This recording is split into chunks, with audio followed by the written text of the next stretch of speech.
Ce programme est déconseillé aux moins de 12 ans.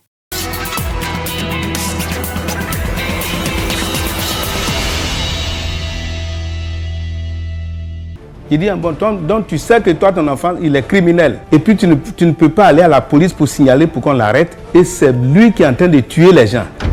Il est condamné à perpétuité. Mais malheureusement, lui, il est en vie. Pendant que ma fille, elle n'est plus.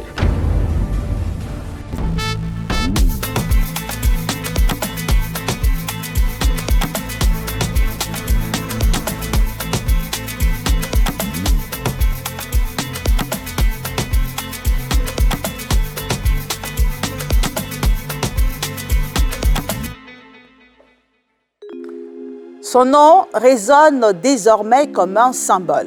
Marie-Josée Hermine, 20 ans, étudiante en licence 2 de communication, avait confié ses déplacements à un conducteur de moto-taxi. Pourtant, c'est ce dernier qui a scellé son destin dans la douleur. Après une semaine de disparition, son corps en état de putréfaction est découvert en 2021, mettant ainsi fin à l'espoir de la retrouver vivante et plongeant tout un pays dans le deuil. L'assassin, interpellé, a avoué son crime avant de guider la police jusqu'au lieu du meurtre. Cependant, il aura fallu attendre 4 longues années avant que le procès ne s'ouvre, laissant la famille de Marie-Josée Hermine partagée entre douleur et soulagement. Le verdict est tombé le 10 janvier 2025. L'assassin a été condamné à perpétuité. Le procès a été le lieu de révélations encore plus effroyables. Marie-Josée Hermine aurait été victime d'un sacrifice rituel. Ce crime atroce ne serait donc pas un simple acte de sauvagerie. Ce soir, Focus Faits divers lève le voile sur les dessous de cette horreur qui a brisé une famille et endeuillé tout un pays.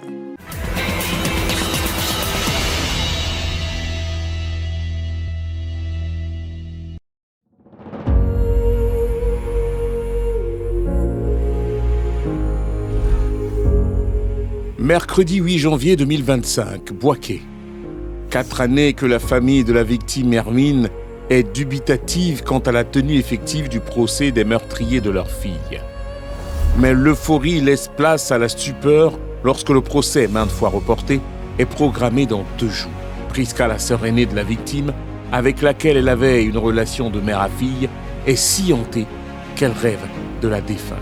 Je l'avais vue, elle venait m'embrasser et puis malheureusement quand j'ai ouvert les bras, je me suis réveillée.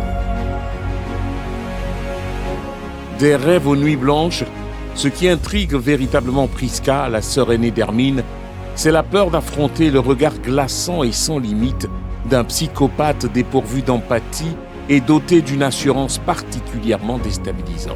C'était l'une des choses que je redoutais en fait. Je ne voulais pas croiser le regard de celui qui m'a ôté ma fille. Je ne voulais pas le voir du tout. Vendredi 10 janvier 2025, 9h30. Le procès débute avec 1h30 de retard. Priska s'est finalement résolue à être présente pour apporter son soutien à son frère cadet et à leur père. Mais lorsque les prévenus s'installent dans le box des accusés après l'entrée du jury, le temps se fige. Les réactions sont partagées. On dirait que Dosso, il prend du plaisir dans la prison parce qu'il a grossi. Et c'est là qu'on a tous dit, ah, on dirait que là-bas lui sied. Il était très bien coiffé, bien chaussé parce qu'il avait une claquette. Quand il est venu, même, je ne l'ai pas reconnu parce que la prison actuelle, ils sont bien traités. Et quand il est arrivé, il nous a vus dans la salle, il me connaît et il a baissé la tête. En fin de compte, parce que il était pratiquement en face de moi, il me donnait dos.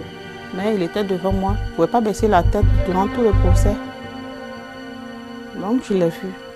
Pour ménager le père de la victime, le juge ordonne son retrait de la salle d'audience lors de la comparution du prévenu. À juste titre, car le prévenu s'invente un récit différent de ses aveux antérieurs en vue de se dédouaner de toute responsabilité. Pour Priska et Romaric, la sœur et le frère de Hermine, le supplice continue avec les révélations du prévenu. Non, je ne suis pas dedans. Je n'ai fait que la transporter. Vous avez transporté quelqu'un pour la tuer avec vos complices. Et vous pensez que vous êtes innocent? Dites-nous la vérité. C'est un ami qui m'a appelé le mercredi Il m'a proposé 300 000 francs pour du sang humain et que ses vieux pères marabouts allaient être là. Le jeudi, il est venu au feu de la Madone avec les 2 marabouts. Quand j'ai vu ma cliente Emine, j'ai dit la voici qui vient. Ça veut dire quoi la voici qui vient? Si vous n'avez pas parlé d'elle au préalable, pourquoi dire la voici qui vient? Monsieur, continuez. Quand les marabouts sont arrivés, ils m'ont envoûté avec une serviette. Je ne savais plus ce que je faisais. J'ai pris ma cliente Emine à moto et nous sommes allés au lieu du rendez-vous, une maison inachevée. Les marabouts nous ont devancés dans la maison inachevée avec mon ami. Et c'est mon ami qui m'a appelé pour me demander de les trouver là. Le témoignage du prévenu provoque une vague de réprobation dans la salle d'audience. Noirs de colère, Romaric et Prisca se contiennent. Mais ils ne peuvent s'empêcher de relever les incohérences dans les propos du prévenu. Un lieu que tu ne connais pas, et puis on t'appelle au téléphone pour te dire trouve-nous dans ce lieu-là et tu vas exactement dans le lieu, c'est qu'au préalable vous avez préparé le coup. Quand on est arrivé, ils l'ont étouffé avec un chiffon et l'ont amené dans la maison inachevée. Là-bas, j'ai attrapé la victime. Quand elle se débattait, elle a réussi à me griffer et à me mordre. Les marabouts étaient en consultation. Ils m'ont immobilisé. Ils ont fait des rituels avant de la violer, de la tuer avec des couteaux, de prendre son sang ainsi que ses parties intimes. On dit mais elle n'a pas été étouffée par la serviette. Mais comment elle va s'asseoir derrière toi pour l'envoyer dans le noir à 20h et quelques dans le noir là-bas et puis elle va même pas crier rien. Là, il n'a pas répondu, il n'a pas donné de détails non plus. Pourtant, les premiers jours, il a dit qu'il a laissé au carrefour Nanfaya. Et c'est quand il a remorqué ces 3 personnes qu'il dit l'avoir agressé là, il a vu ma soeur en train d'entrer dans une voiture. En réalité, il était en train de nous dire que ses collaborateurs avaient une voiture. Après les propos approximatifs du prévenu, parfois en porte-à-faux avec sa déclaration dans son procès verbal, c'est au tour du père d'Hermine de faire sa comparution. Ce dernier relate son enquête menée pendant une semaine qui a conduit à l'interpellation du prévenu et au juge de renchérir. Monsieur, vous dites que vous êtes innocent. Mais le père de la victime a mené son enquête et il vous a démasqué grâce à la puce du téléphone de sa fille qui se trouvait dans votre téléphone. Que dites-vous? Mon ami m'a arraché mon téléphone, ainsi que celui de la victime. C'est le lendemain qu'il me les a remis. C'est mon ami qui a caché le téléphone de la victime chez moi à la maison. Qui est cet ami à qui le prévenu semble vouloir faire porter le chapeau? Jusque-là, nous disons que c'est de la fiction parce que ce là n'existe pas. On ne l'a jamais vu. La police a fait ses enquêtes durant ces 3 années-là et rien n'a révélé un certain. Malgré les preuves accablantes, le prévenu s'accroche à sa version. Il nie toute implication directe, rejetant la faute sur ses complices présumés. Son ami et 2 marabouts seraient les principaux auteurs de ce crime ritualiste. Selon lui, il n'était qu'un simple exécutant, un livreur piégé dans un engrenage macabre. Son avocat tente le tout pour le tout afin d'alléger la sentence. Mais lorsque le verdict tombe, le poids de la justice est sans appel. La Cour vous condamne à l'emprisonnement à vie. À l'annonce du verdict, le public laisse exploser sa joie dans la salle d'audience. Mais pour les parents d'Hermine, le soulagement n'est que momentané. Et moi, j'étais content parce que là où les gens parlaient de la justice, j'ai vu qu'il y a une justice en Côte d'Ivoire. Vraiment, ils ont fait un bon boulot. Ce jour-là a été pour nous une victoire parce que de là où elle est, elle a senti encore ce relâchement-là pour dire que papa, mes frères, maman n'ont pas souffert cadeau. Effectivement, je suis parti, mais celui qui a fait ça n'est pas resté impuni. Ça a été quelque peu un soulagement et en même temps une fierté parce que pour moi, c'était à l'acte héroïque qu'Hermine a posé de son dernier souffle. Elle a pu laisser cette marque-là et on a pu faire le rapprochement et on a pu le retrouver. Mais en même temps, ça a été une amertume aussi parce que oui, il est condamné à perpétuité. Mais malheureusement, lui, il est en vie pendant que ma fille, elle n'est plus. Parce qu'il ne mérite pas de vivre. De son côté, le désormais criminel, dont la culpabilité est prononcée par le juge, mesure la gravité de sa peine. Il fait profil bas et avoue son crime. C'est vrai. Je reconnais C'est moi qui l'ai tué. Vraiment, je demande pardon. Vous reconnaissez enfin les faits et vous demandez pardon. Mais vous avez tué sa fille. Vos acolytes vous demandent du sang humain pour des rituels. Et vous prenez les enfants des autres pour le faire. Ce que vous avez fait, c'est bien? Non, j'ai fait du mal. Je demande pardon. Mais ce mal-là est puni par la loi. À 20 ans, vous commettez un tel crime, d'une telle atrocité. Depuis le tribunal de première instance de Bouaké, le verdict retentit dans la ville, notamment à l'université, où une fresque a été réalisée en hommage à Hermine. Je viens d'apprendre qu'il est condamné. Je suis heureuse parce que sa présence à Bouaké ici nous mettait tous en danger. L'affaire pouvait se reproduire encore s'il était encore libre. Ce n'est pas le fait qu'il soit en prison qui va nous ramener à Hermine.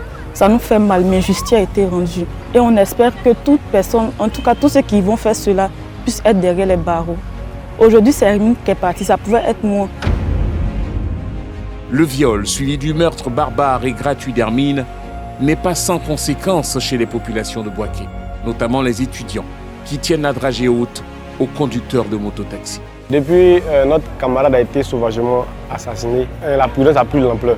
Auparavant, on faisait un abonnement, soit chaque fin du mois, mais soit par semaine. Mais maintenant, on a suspendu ça carrément. Soit tu l'appelles, tu prends et puis tu vas à ta destination prévue. C'est mieux d'importer les bus de la Soutra pour plus de sécurité. Mais beaucoup de chemin reste à faire pour séparer le bon grain de l'ivraie, extirper les brebis galeuses de cette corporation. Est-ce qu'il faut interdire les mototaxis? Non, ce n'est pas possible d'interdire les mototaxis à ce stade de la gestion que nous avons. Parce qu'elles drainent du monde. C'est un moyen de réussite pour certaines personnes, ça leur permet de nourrir leur famille. Donc le maire de Bouaké et son conseil municipal ont décidé de partir du principe de mototaxi à autotaxi. Il ne faut pas que les clients vont regarder le criminel qui a fait le mauvais chose là-bas passé là. Nous, quand on se débrouille des temps, il ne faut pas qu'ils vont nous accuser quand nous, on est tous les pareils. On n'est pas la même chose. Mais le mal est déjà fait. Prisca, la sœur aînée d'Hermine, rompt avec ce passé douloureux pour ne garder en tête que ce sourire et la joie de vivre de sa défunte petite sœur. C'est ce visage-là que je veux voir, parce que je veux ôter de mon esprit ce qu'elle a pu subir. Voilà pourquoi je me veux vraiment au grand jamais voir une quelconque image qui ne reflète pas ce qu'elle aimait, parce qu'elle aimait, elle aimait la beauté, elle aimait s'habiller, elle s'habillait très bien. C'est ce que je veux voir d'elle.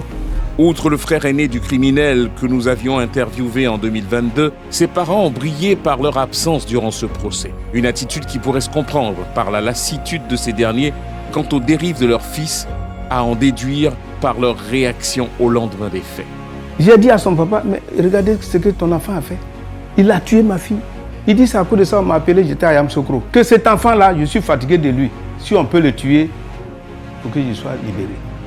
Il dit, bon, donc tu sais que toi, ton enfant, il est criminel. Et puis tu ne peux pas aller à la police pour signaler, pour qu'on l'arrête. Et c'est lui qui est en train de tuer les gens. Et c'est à partir de là, on ne l'a plus vu, jusqu'aujourd'hui. Ainsi se clôt sur terre le chapitre « La vie d'Hermine ». Cette ravissante jeune fille âgée seulement de 20 ans, à qui la vie souriait. Issue de la promotion 2019 de communication à l'université Alassane Ouattara de Bouaké. Cette étudiante studieuse qui aurait soutenu aujourd'hui son master. Hélas, elle a été arrachée à l'affection des siens par ce criminel pour la somme de 300 000 francs CFA. Destin tragique, symphonie inachevée certes, mais Marie-Josée Hermine reste gravée dans les cœurs et les mémoires des étudiants de l'université Alassane Ouattara de Bouaké.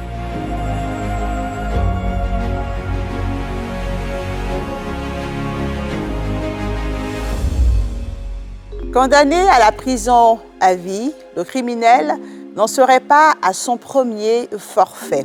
Il était déjà cité dans un dossier de la justice. Une élève l'ayant accusé de viol et de menaces de mort a témoigné lors de son procès. Mais ce n'est pas tout. Des mèches de cheveux et d'autres objets n'appartenant pas à Marie-Josée Hermine ont été découverts dans la maison inachevée qui a servi de lieu de crime. Une trouvaille qui soulève des questions troublantes.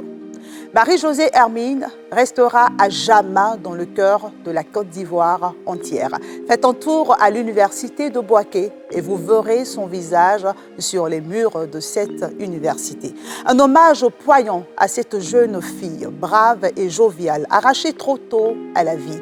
Mais cette photo est bien plus qu'un souvenir. C'est une mise en garde silencieuse. Dans ce monde, la confiance peut être une arme à double tranchant. Bonsoir.